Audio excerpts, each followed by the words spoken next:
It is time for our weekly conversation with the Lakeville Journal, Cynthia Hauswander and Janet Manko, taking a look at the stories that they are covering, and even a look at editorial and columns as well. Good morning, you two. How are you doing? Good morning. Good morning. Good. How are you? Good. I wanted to start off with something that's not in the paper, but I've been following it online on Facebook. A bunch of people were on Facebook saying, we knew nothing about the Region 1 budget vote. Nothing. It just, and I couldn't take it anymore. So finally I posted, I said, what more do you folks want? It is posted on the Region 1 website, first of all, well in advance. It has been in the Lakeville Journal for weeks. It has been on CATV6 from the beginning of the budget hearings to now, and a PSA. We have been mentioning it on the radio every day. How much more information do you need? I said, sooner or later, you as the public have to take responsibility and find these things out, because it's out there. What do you think we do? As Lou Timmel out of Falls Village, former town official, always says, this is a democracy and you have to pay attention. And really, between your efforts and our efforts and the very transparent efforts of Region 1, who's been so great about sharing information, you don't even have to work that hard to pay attention, but you do have to pay attention. Right, but it's also the people on the other, it's the public, because the information's out there. We've just become so apparently accustomed to, it's like, here, let me put this on a plate for you with a little like lamb chop frill, and you'll be fine. And this predates Facebook. We've had conversations with people from decades ago where, letters were sent to them from the state government, and they just tossed it aside because they were like, well, I mean, who reads that? Right. But I don't know if, Janet, you want to talk about that Facebook conversation that was going on the other day that was... Yeah, I guess this speaks to how we spend our time really now. Do we spend too much time doing social media and hoping to find there what is real, or do we try to look around and see what is actually happening around us? And so that may sound, disconnected or something, but that's how it seems to me. And I'd be curious, Marshall, if you got any responses to that comment as far as, oh, really? I didn't know that. Or I got 3 or 4 responses from people that said, oh, I'll have to do a better job at looking at your post, or listening to the radio station, or picking up a paper, or just very simply going if going to the Region 1 website. That's right. It's so out there, and especially with Zoom meetings, everything is so accessible, and as everybody's been saying, it doesn't really take that much effort. It just takes a bit of your time, and think about how else you're spending your time and what's more important. And it was, I guess, not surprising, yet surprising how very low the turnout was for the vote on the Region 1. Yeah, about 350 people total. Yeah, it's crazy. It's crazy. Just I crazy. Listened when you announced that. I just said it's pathetic. I always go back, Janet, to when I ran for the Region 1 Board of Education. In Salisbury alone, in my race, we had almost 1,000 votes. Almost 1,000 votes. And that was, it shouldn't have to be a hot topic for people to get out and vote. But anyways. And that's the point that I think that's really, when it's contentious, well, everybody comes running out to, but the idea is for it not to have to be contentious for people to participate. Yeah. Well, and sadly, even if it's contentious, if people aren't reading the paper and listening to you guys, they've got no idea. They don't know what they're voting on. They're not informed. Yeah. And why not come out just to support those who did a great job through a tough time to pull that budget together and to keep our schools going. Yeah. But people, you're right, just don't necessarily see it that way. All right. Well, we'll go right to the front page of the paper, and once again, you'll have the full news on your website, tricornernews.com, but also in next week's paper as well.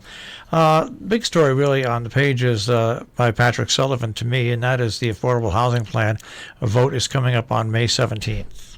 And this is not just a big story in terms of we really need affordable housing somewhere in Salisbury, and they have to figure out how they're going to do it, where they're going to do it. But it's a big story in the sense that it's really become a very divisive issue in Salisbury, not just between, you'll often have like 1 or 2 people that are opposed to a plan, and it'll sort of move its way slowly through the system anyway. But in Salisbury, you have 2 very distinctive groups of people who are super, super active, involved in the town, very compassionate people, and they've broken into 2 camps, and it's become very kind of Civil War-ish in the sense that people feel badly if they're not in one of the camps or the other camp, or if their friends are in one camp and they're in another camp. It's become divisive in a way that is discouraging to see in our very compassionate small towns. And we'll be happy when this is resolved, and we hope that once it is resolved that there's not litigation following through, because all the sides are fairly lawyered up at this point. But after many, many long hearings, really ably chaired by Michael Clemens, head of the Salisbury Planning and Zoning, there will be a decision made by the Commission on whether an affordable housing project, a multi-unit building, can be built in what is the historic district of Lakeville, but which has always been an industrial section of the town. It's where the I guess I'm taking a side on this, so I shouldn't. But it's a historic district. It was an area where there were blast furnaces many years ago. There are little businesses there. Many people feel very strongly that if there's a building built there, that it will create traffic dangers, and that it will be inappropriate to the site that it's put on. So we'll see what the decision is on May 17th. All right. I love the story that you've done. We just did a little bit on it, and I think your story, I was talking about this before, the great thing about a local newspaper is what we touch on here on the radio station is covered in depth in the paper, and that is the ceremony which honored James Mars on Sunday. A great story by Patrick Sullivan there. Yeah, thank you for saying that. But also nice, to have been able to hear the drumming. So there was a great ceremony held in Norfolk. The last slave, who I believe was bought or sold in Norfolk, and a lot of people turned out, including our Congresswoman Johanna Hayes, which is really a wonderful thing. Slightly chilly day, but at least it wasn't raining, and a really nice story about a tribute put together by students at the Salisbury School, which has been digging very deeply into the roots of slavery in the Northwest corner. All right, and the car thefts that originally basically got the publicity out of the New York side of the border are over here now, also in the Connecticut side of the border and Massachusetts. Right, quite a big deal, and a reminder to everybody that we try to put out once a year, because this happens about once a year, is don't leave your keys in your car, especially if it's out in your driveway. If you're at the gas station, especially don't leave your keys in the car and leave it running. People have lost their cars, people have lost their wallets, and really just a few minutes. But especially at home in the middle of the night, we had some break-ins last year. I think it was last year. Bob Reeva caught it on his doorway camera. People just walking up and down, actually my little street in Lakeville, just walking up and down every driveway as confidently as a bear, as though they own the place, and just riffling through people's glove compartments and their cars.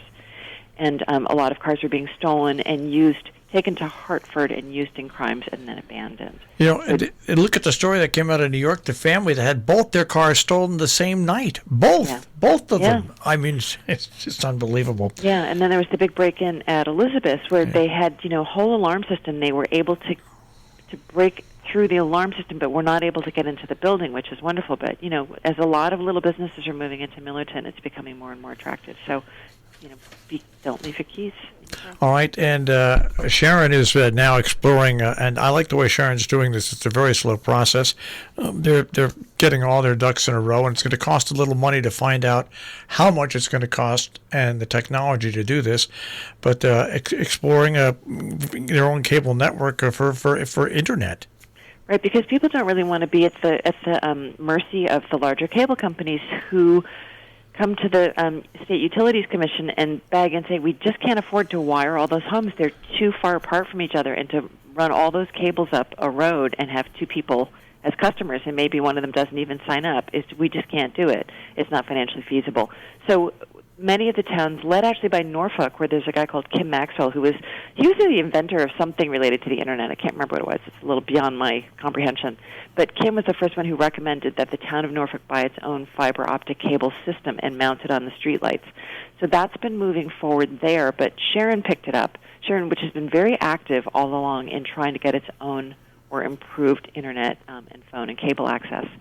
And put together a broadband exploration organization, and so they're looking at getting some grants to look into the feasibility. And as somebody in Sharon said, even if it turns out not to be feasible. It is kind of a warning to these cable companies that we mean business and that maybe they need to step it up a little bit here. Well, the great thing about what they're doing in Sharon as well is they contacted me, and they are looking at they're asking me, once I get my Starlink installed, they want me to update them and how it works and how the speed works as compared to what's there now. They're open to a lot of different ideas, but the basic central idea is that this is an important topic, and this is the way we're going to start off with it. I just think they're doing a great job with getting together and becoming as public as they are. But this links up to another story we have, this which is ongoing, which is the cell tower that's being proposed for the Wake Robin Inn site in Lakeville, and again, it's falling to that same camp as the affordable housing, where somebody had emailed me immediately when they heard about this and said, "Oh, thank goodness, we really need cell service around the lake," and then got sort of caught up in the group that's opposing it, which is more on aesthetic grounds, and sort of switched sides because, again, they felt social pressure. And people in Kent had a similar thing going where AT&T came in. There's a very dangerous stretch of Cedar Mountain Road where a lot of accidents happen. There's no coverage. So AT&T came in and said, we'll put a tower up here. We'll let you choose one of these. We have 2 sites. You choose the site you want. We'll throw up the balloon. And a lot of people came out very, very angry, very hostile to it, and said, we don't really care if it's not safe. We don't care if those people in that area don't get cell service. I live in that area. I don't care if I get cell service, people were saying. So the Siting Council, which oversees all these decisions, is not allowed to be left up to the towns, decreed that there could be a tower built in Kent, and now that's in litigation. So we'll see if that happens with the cell tower being proposed in Salisbury, but it's a similar thing with the 5G internet, which requires lots of small repeaters, and Governor Lamont had said every town in Connecticut is getting 5G, and I remember Brett Cawley, the first selectman of Sharon, saying to Lamont, a lot of people in my town really want it, but a lot of people are saying they're super concerned about, radiation and the aesthetics of having all these repeaters. So it's very complex, and even if they're able to do the fiber optic, it's not a guarantee that they'll be able to get it through with the public. So tricky. All right, let's go on to the farm market season. Nice picture of Gordon Ridgeway. Right, the first farm market out of the box. And, of course, Cornwall famously has not only the 2 outdoor farm markets, but has had the local, which opened last winter, and it's beautiful, beautiful space designed by D. Salomon. And it's got soups and breads and cakes. Susan Sicardi and Susie Sweet's famous baker from Cornwall now. Flowers and produce. And, of course, all of Sam Waterston's farm products, including beautiful woven goods and sheepskins and things. So what happens at the Cornwall Farm Market now, the co-op, is that whatever's not sold at noon goes over to the local. The local is right next door to the original Cornwall Farm Market, which is on the lawn of the Wish House. Yeah. And that's not opening till the end of May. They're waiting for, as I understand it, one of their prime bakers hasn't yet figured out her schedule, so they're waiting for that to happen. But very exciting farm market season. All right, page A3 has more information about the Sharon budget vote, the Falls Village Finance Board, and an Arbor Day celebration up in North Canaan. Right, and sort of sadly, 2 trees planted in honor of one of for Katie Sherwood, young and very beloved person around here, died from cancer, and Leila Wood, whose obituary is in the paper this week, died suddenly and unexpectedly, and very important members of that community honored. I was shocked when I saw the obituary for Leila Wood. It's but then again, well, I won't be around to see my own, so I won't, it's just, we're all getting older one way or the other. Hey, on page A4, you've got a nice little story there about the change of names from Rick's Wine and Spirits. Right, and it's a long, complicated drama. It's when I won't give the whole backstory on it, but Dave Wheeler, a beautiful sign-up. Dave has been a long-time waiter at the Woodland, where, of course, the late Rob Peters really knew wine and really trained the waiters, the wait staff. And Dave was famous as really being the guy who knew what everybody wanted to drink. And so he took over Rick's Wine and Spirits after Rick died, and has slowly been affecting the change of the name, and has this new sign-up now. All right, and you've got the Hilltop Road residents asking about speeding. Kent budget public hearing May 7th as well. Right, and a tricky conversation on speeding on Hilltop Road, which is kind of what we would call a rural minor collector. A lot of people use it as a shortcut between the 2 state highways, and residents of that road saying not only is it annoying for us as residents of the road, but, Sharon Center School is right here, and it's dangerous. And the selectmen, again, you have to weigh the two sides on this, just like with the cell towers and the internet and everything. So they're saying, well, we'd like to do it, but what happens when every single person in town asks us to put in speed bumps, et cetera? It becomes financially undoable. So a naughty problem for them to solve.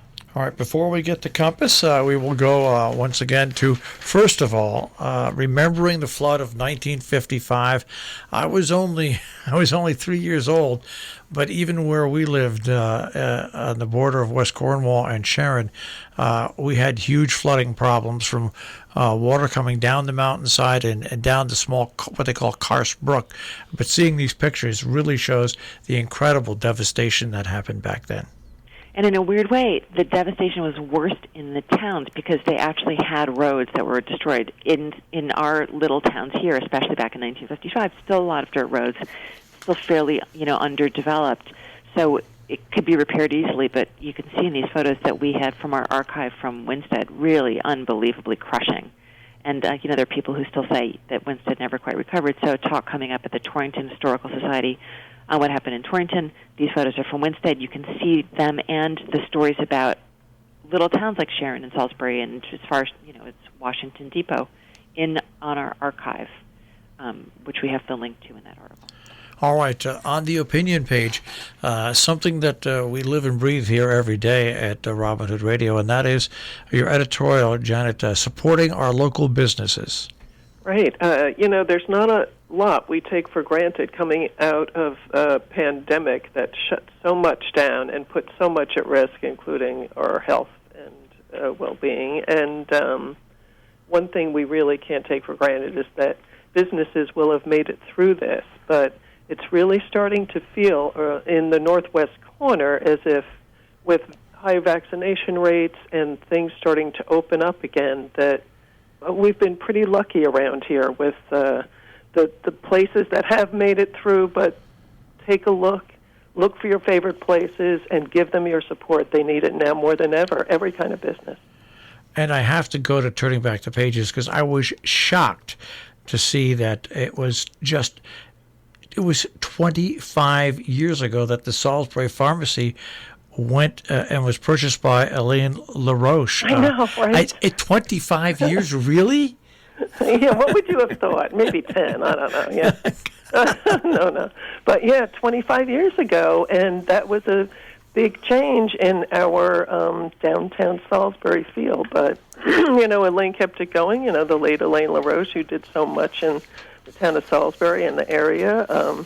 Things have changed yet again, and that happens around here, but it is fun to look back, isn't it? Yeah, it is. Well, lots of letters once again this week on lots of different topics. That's right. We have Deborah Moore on the quandary of Sharon Hospital, following up on Dr. Kirsch's letter last week about keeping the ICU open.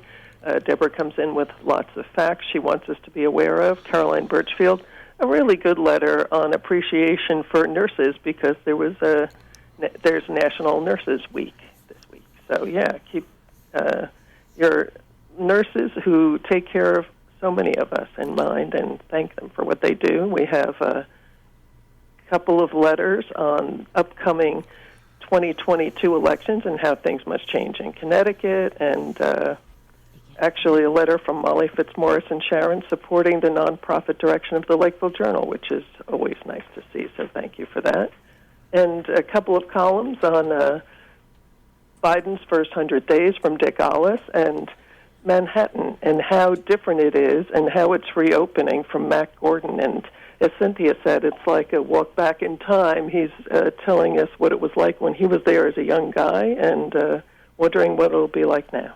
All right, and Peter Steiner's cartoon is great about the two people walking down the street that are just full of tattoos saying, "The vaccine, no, thanks. I hate needles." Yeah, that made me laugh for sure. Yeah, it's really good. That's just that's a classic. All right, well, and we'll move over to Compass now for a few minutes because there is another gallery that opened in Falls Village. Falls Village in North Canaan, a lot going on all of a sudden. If you drive through North Canaan, you'll see a lot of coming soon banners in storefronts that have been pretty dormant for quite a while, and same in Falls Village. So you had the former town hall, which has sort of variously been a residence for several people, although technically not a residential property. For those of us who've been around for a while, it was the Falls Village Town Hall, a beautiful, beautiful building. It has a giant safe in the back, and so half of the building is now going to be a high-end coffee shop. The other half is this art gallery started by a young woman who's an artist, Kathleen Kuka, from New York, and is doing works on paper, and has a guy called Stephen Main, who's from Cornwall, doing very interesting work. Show just opened on May 1st, and they've got like flat files of additional work on paper in the old vault. And then Patrick writing about a Salisbury farm from a couple of weeks ago, the very interesting Jerry Saltz, kind of where he came from and how he ended up as an art critic for the New Yorker, and preview information on the next Salisbury farm coming up, and a talk by Amy Wynn coming up on the American Mural Project. Amy, Falls Village resident, executive director of the American Mural Project, which is run by Ellen Griesdeck of Sharon. That talk is on Wednesday, May 12th. I want to talk about an incredible project. That American Mural Project she is such a strong woman, and she worked for so many years to get where she is now, right now with that project. It really is an amazing thing. You should do a story on the complete timeline and the ups and downs. The stick-to-itiveness that she has, Ellen, in putting this together is just amazing. She's like a train. So we do actually have coming up our June Compass tabloid issue, the little booklet that's separate from the regular paper, and that's going to be summer entertainment. And Deborah Alexinas is doing an in-depth story on AMP, which I think is finally going to open this summer. And then also coming up later this month, there's going to be open visiting days at AMP and also at Whiting Mills, which has all those interesting little artist studios. It's a really, really fun day out. And, after you look at all the devastation of Winstead, it's nice to go over there and see some of these old factory buildings kind of coming back to life. And Janet, I have to go back to the letter supporting your move to nonprofit status. I just happen to think that whether you're a nonprofit or not, I spoke about this earlier this morning. Imagine this area without the radio stations or without the local newspapers. What would people do? What would they do? And whether you're nonprofit or not, it's an important thing that people need, and they should support it either by purchasing a paper or making a donation. And when you become, it's that important. If you lose, and Don Morrison did a real great commentary on this. You just cannot lose the local media. That's probably one of the most important things that we have going in our country. Well, it certainly is, but of course we know they can be lost, and there are plenty of news deserts across this country that are very hard to get back. It's hard to start from scratch to have local news coverage if everything does disappear. So, I think that, I hope that your listeners and our readers are now very aware of the fact that, it's not a given that we will just be here. It's not like it was in the 80s where there was, plenty of advertising support and, lots of other ways to bring in revenues for radio stations and newspapers. It's different, but just as important now, if not more so. And just imagine, if you can't find out about the Region 1 vote now, what are you going to do if it all goes away? I know. Yeah, Facebook isn't going to tell us about this unless there's some content they can pick up. That's accurate. It's amazing. All right. Who are you going to blame? Who are you going to call? That's right. Well, of course, you can find the Lakeville Journal online, tricornernews.com. At your newsstands, you can get home delivery. Guys, we'll speak to you next week. Thank you so much. Take care. Bye. That is This Week in the Lakeville Journal. As we said, tricornernews.com.